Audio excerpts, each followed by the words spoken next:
Bonjour à tous et bienvenue dans ce briefing des marchés du 18 février 2020. Avant de commencer, je vous laisse prendre connaissance de l'avertissement légal sur les risques.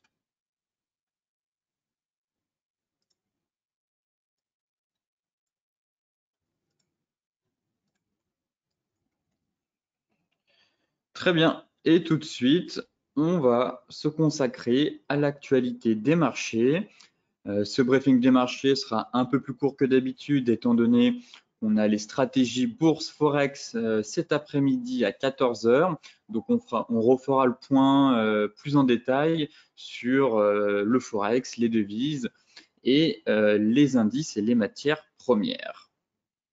Alors, hier, la séance était déjà calme puisque les États-Unis, eux, étaient fériés. Alors, les bourses européennes ont terminé en hausse après l'annonce, bien sûr, de nouvelles mesures de soutien à l'économie chinoise censées limiter l'impact de l'épidémie de coronavirus.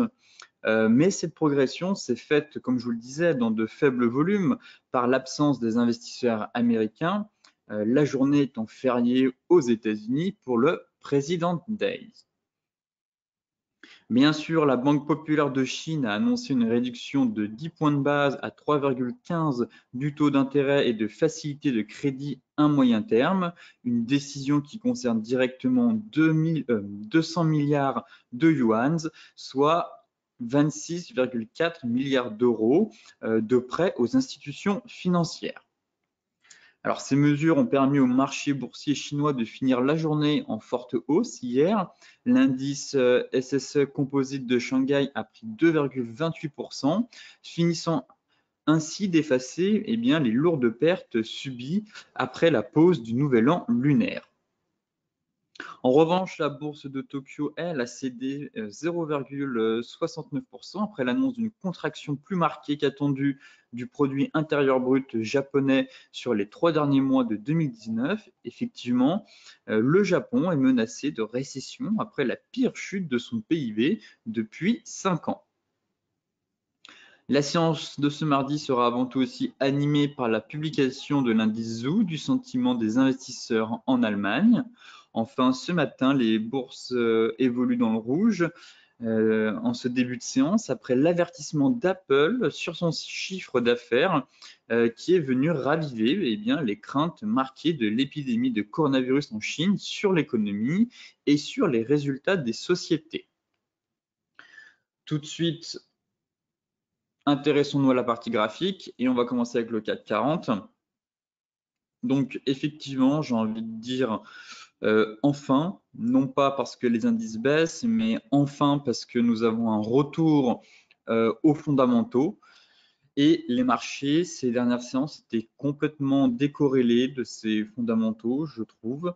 On avait des marchés qui inscrivaient des plus hauts de plus en plus hauts, des records historiques, et avançant, on va dire, avec des œillères, ne voulant pas voir les risques liés les risques de coronavirus qui impactent l'économie mondiale même la croissance en Chine et les résultats, bien sûr, des entreprises. De ce fait, il a fallu que Apple, hier, fasse une déclaration avec un risque de profit warning sur ses prochains résultats. Résultat, les marchés commencent à se dire tiens, finalement, il va peut-être y avoir un impact. C'est pas peut-être, c'est certain que le virus chinois va peser durant les prochains mois sur l'économie et les résultats. Et je pense que d'ailleurs, qu'Apple est la première d'une longue série. Nous allons avoir aussi d'autres entreprises qui vont à leur tour annoncer soit un risque de profit warning, soit une révision de leurs résultats qui ne seront pas à la hauteur, que ce soit Nike, que ce soit Starbucks, à mon avis. Apple a été la première, mais d'autres vont aussi et vont devoir revoir leurs prévisions à la baisse. De ce fait, ce matin, le CAC 40 ouvre avec un gap baissier. Effectivement, on avait ce pendu et ce petit avalement ici qui pouvait nous alerter d'une possible baisse à venir. Pour le moment, ce pendu, lui, avait été validé avec l'avalement et la clôture derrière en dessous de l'open. Pour le moment, le marché semble corriger. Néanmoins, je ne m'attends pas à une correction de seulement quelques points, mais ce serait quand même bien d'avoir une correction un peu plus profonde en direction des 5950 points. Si je me mets en 4 heures, on voit vraiment que en journalier, eh bien, on travaille. On est pile poil sur notre Tenkan et en 4 heures, on est sur notre plat Kijun à 6045 points. Donc 6045, 6050 points. C'est vraiment un gros niveau technique ici qu'on était venu travailler durant les séances précédentes. Toutefois, si on enfonce ce niveau, on pourrait très bien continuer la correction en direction des 5950 points. Concernant le DAX, eh bien, comme j'évoquais hier, je vous disais qu'il y avait un des deux indices qui mentait, puisqu'on avait aussi sur les deux un pendu. Le CAC, lui, avait validé son pendu avec la séance suivante. Au contraire, le DAX, lui, s'était offert le luxe de continuer à la hausse et de poursuivre son ascension au-dessus de son canal. Toutefois, on voit qu'on a quand même une réintégration du canal et qu'on a un gap baissier aussi. On était quand même très éloigné de la Kijun, de la Tenkan. Donc, pour le moment, les investisseurs, enfin, on est plutôt sur un repli. Les investisseurs, on va quand même, comme à l'accoutumée, attendre l'ouverture de Wall Street. Là, actuellement, les investisseurs se cherchent, sont inquiets suite aux annonces de Apple. Mais derrière, est-ce que les bourses américaines, elles, vont inverser le cycle baissier comme elles ont l'habitude de le faire, ou au contraire prendre une bonne fois pour toutes en considération qu'on ait un vrai retour des fondamentaux, c'est-à-dire une correction est légitime pour avoir un repli un peu plus profond pour venir combler le gap qui est juste ici. En données 4 heures, pas grand-chose. On est prisonnier entre la Tenkan et la Kijun. On pourrait facilement revenir rejoindre notre Kijun ici situé vers les 13 600 points et venir surtout combler le gap qui est ouvert vers les 13 500 points. Élément de marché important, c'est si jamais on va dire la chute et la dégringolade sur l'indice se poursuit, voilà, c'est à surveiller. Voilà, on a eu une sortie avec un excès et savoir si on a eu un excès. Là, on a eu un gap haussier et derrière, si on a une bougie avec une correction un peu plus profonde, on fera le point en fin de semaine vendredi. Mais éventuellement à surveiller si on n'a pas un pattern de retournement qui pourrait se mettre en place si finalement la semaine termine dans le rouge. Et surtout, ça enverrait, je trouve, un signal fort, le fait d'avoir un peu une fausse cassure, une sortie par le haut sur excès et derrière réintégration avec un chandelier de retournement. Le marché enverrait donc pour moi un signal important, mais nous ferons le point vendredi. Concernant le Dow Jones, eh bien, on ne va pas le regarder puisque la séance était fermée hier, donc il n'y a rien d'intéressant. On va s'intéresser au Forex essentiellement et on va regarder le Palladium et on s'arrêtera là. Je ferai le point plus en détail sur les matières premières durant les stratégies bourse, Forex.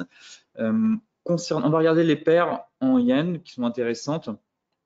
On va quand même regarder avant l'euro GBP, puisque l'euro GBP semble reprendre de la hauteur. En tout cas, il a validé hier son marteau inversé. On pourrait penser que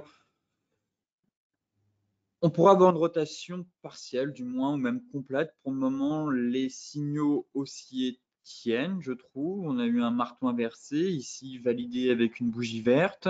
En 4 heures, j'aimais bien, voilà, à surveiller si on ne part pas dans un range. C'est vraiment ça le problème. Ou si on valide au contraire un petit, voilà, ici on a un léger double bottom. On n'est pas parvenu encore à valider ce double bottom. Toutefois, si on le valide, effectivement, on pourrait reprendre un peu de hauteur. Donc voilà un peu le setup que je surveille actuellement pour savoir si oui ou non on va réussir à reconquérir, on va dire, le milieu de range et la zone et la borne haute. Toutefois, prudence, si je me mets en 1 heure, à mon avis, voilà, on a un range pour le moment. Encore une fois, le twist du nuage nous indique la probabilité d'entrer dans un range. Et voilà, le range pour le moment, ça donne ça. Donc, à surveiller, même si en daily, on a validé des chandeliers de retournement. Actuellement, en 1 heure, on est dans un range. Et si on parvient à s'extraire des 0,8350, dans ce cas-là, effectivement, on validerait un double bottom et cela permettrait d'aller un peu plus haut et de viser tout simplement bien, la zone d'équilibre, revenir vers les 0,8430, puis sur la borne haute du range. Concernant l'euro face au yen japonais, eh bien, on continue la dégringolade, la chute. Pour rappel, maintenant, vous le saviez, j'avais un objectif sur cette paire aux alentours de 118,45 qui correspond à voilà, une zone de prix intéressante.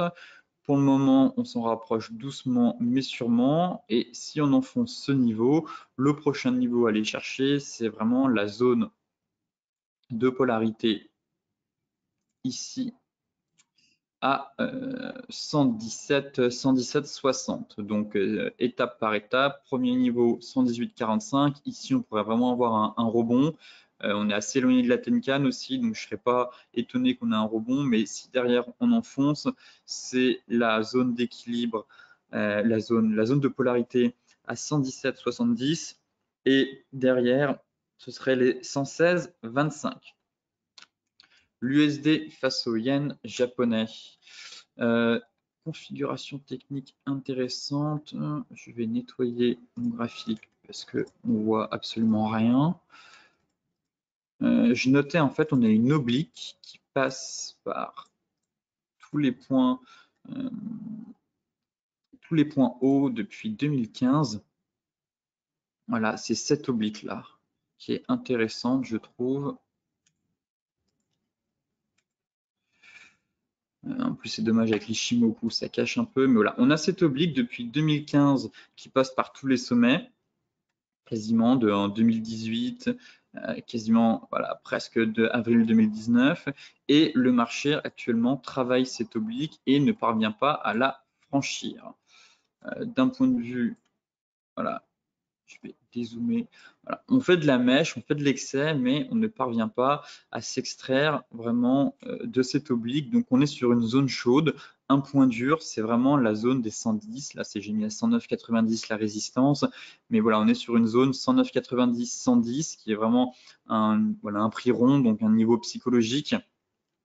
Et tant qu'on ne parvient pas à franchir ce niveau, la poursuite de la hausse semble un peu compliquée, je trouve. Effectivement, si on parvient à franchir ce niveau, on pourrait très bien rejoindre les 110,90 et finalement les 112. Mais tant qu'on reste sous cette oblique, qu'on n'a pas une clôture hebdomadaire au-dessus des 110 pour casser le seuil psychologique et notre oblique, dans ce cas-là, prudence.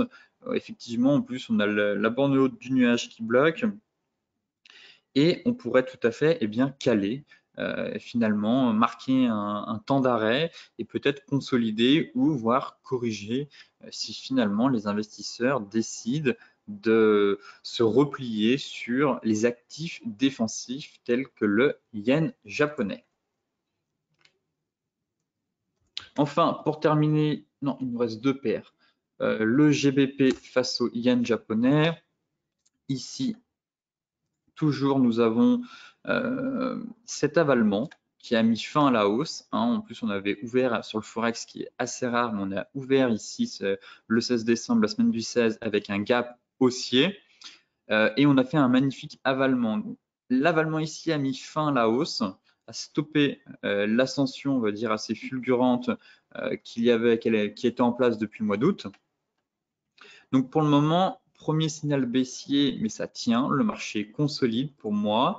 Et en journalier, tout simplement, on est dans un range. Voilà, il n'y a pas grand-chose à faire. Depuis le mois de décembre, on consolide entre les 144,50 et les 141. Ici, on est vraiment au milieu de nulle part. complètement dans la zone, la zone d'équilibre. Le range, il est un peu plus joli en 4 heures, mais on n'a pas de signaux clairs, si ce n'est qu'on avait un canal haussier qui a été cassé à la baisse et que en hebdomadaire, on avait éventuellement un avalement baissier. Donc pour moi, les niveaux clés à surveiller, ça va être la borne haute. Soit on a une cassure et une réintégration de la borne basse du canal haussier. Dans ce cas-là, ça enverrait un signal technique haussier. Soit on échoue, nouvelle rotation. Ou alors, soit on enfonce les 141, 140, 50 ici, notre zone support. Et dans ce cas-là, on pourrait corriger un peu plus en direction, je pense, dans un premier temps, des 138, puis des 135. Enfin, pour terminer le Forex, le NZD face au yen japonais. Configuration technique qui me plaît beaucoup puisque l'objectif théorique du double top n'avait pas été atteint. On s'est mis à consolider dans un range encore une fois. Comme vous pouvez le voir ici, l'objectif théorique, lui, se situe à environ 69. Et on est dans un magnifique range, comme vous pouvez le voir ici. Notre nuage se met parfaitement à plat et on s'approche doucement de la borne basse. Donc, surveillance, pareil. Si chandelier de retournement, eh bien, dans ce cas-là, configuration de trading range. Et au contraire, eh bien, si on casse, eh bien, dans un premier temps, ce serait d'aller chercher, je pense, l'objectif théorique du fameux double top. Et derrière, comme on est dans un range, si on reporte la hauteur, eh bien, ça nous permettrait aussi d'aller chercher un peu plus bas en direction des 68, 70. Enfin, pour terminer, j'ai retiré mon range. Pour terminer ce briefing des marchés, on va quand même regarder le palladium parce que je l'ai montré hier et finalement, eh bien, c'est pas plus mal puisqu'il s'est envolé derrière. Hier, j'évoquais le range de consolidation qu'on avait sur le palladium. Et, bien dans la même séance, effectivement, on a eu une magnifique bougie quasiment en mode Marobozo qui a cassé la borne haute qui permet de mettre fin à une consolidation pour reprendre un peu de hauteur. Effectivement, si on reporte la hauteur de ce range, ça donne à peu près un objectif situé vers les 2570, ce serait l'objectif théorique. Le palladium qui reste quand même pour moi l'actif à surveiller, qui était l'actif de l'année dernière, puisqu'il a pris quasiment plus de 60%. Là, il en prend déjà 26 cette année en ce début d'année. Donc, on est vraiment dans une tendance et une ascension forte et fulgurante, j'ai envie de dire. Quasiment, on consolide, on repart à la hausse, on explose. Vraiment, le palladium est un actif très intéressant, je trouve, et très propre techniquement, et les signaux sont assez clairs. Donc voilà pour le palladium, comme étant donné que je faisais le suivi hier, eh bien, nous avons eu la cassure, tout simplement la cassure de la borne haute du range. Ainsi, les prix pourraient continuer leur course vers de nouveaux plus hauts. Enfin, pour terminer, le Bitcoin. Alors, le Bitcoin qui, lui, travaille la borne basse de son canal haussier. Pour le moment, pas d'inquiétude. On a fait un petit excès hier, mais ça tient. Pour moi, ça tient. Pour le moment, on va voir ce que ça va donner. Non, je vais mettre ça. Tant pis. Ça tient, et tant que la zone de polarité n'est pas, on va dire, franchie, eh bien, pas d'inquiétude à avoir. On a encore notre Kijun qui vient renforcer notre niveau, la zone de polarité, la borne basse de notre canal haussier. À voir, c'est vrai que je ne serais pas étonné qu'on... Bon, pour le moment, c'est un retour, un repli sur les anciens tops juste ici qu'on est venu chercher, qui correspondent à ces niveaux-là. Donc voilà, ce serait un gros pullback, un test. Et tant que les 9300 et que la Kijun n'est pas cassée à la baisse, pour moi, il n'y a pas d'alerte à avoir immédiatement sur la crypto-monnaie. Hier, on avait notre range qui a été cassé par le bas, mais au final, on est en train de le réintégrer Et là, on est une nouvelle fois sur la borne basse et sur la borne basse du canal. Donc, attendons de voir la réaction du marché. On a encore un gros niveau de support sous les pieds à 9300. Donc, tant que ça ne casse pas, tant qu'on n'a pas de bougie impulsive, la tendance reste haussière. Le marché pourrait aussi bien reprendre son souffle, consolider une nouvelle fois avant de déclencher une nouvelle vague de hausse. Ce briefing des marchés touche à sa fin. Pour celles et ceux qui souhaitent consulter l'article dans son intégralité, comme d'habitude, je vous mets le lien dans la description de la vidéo.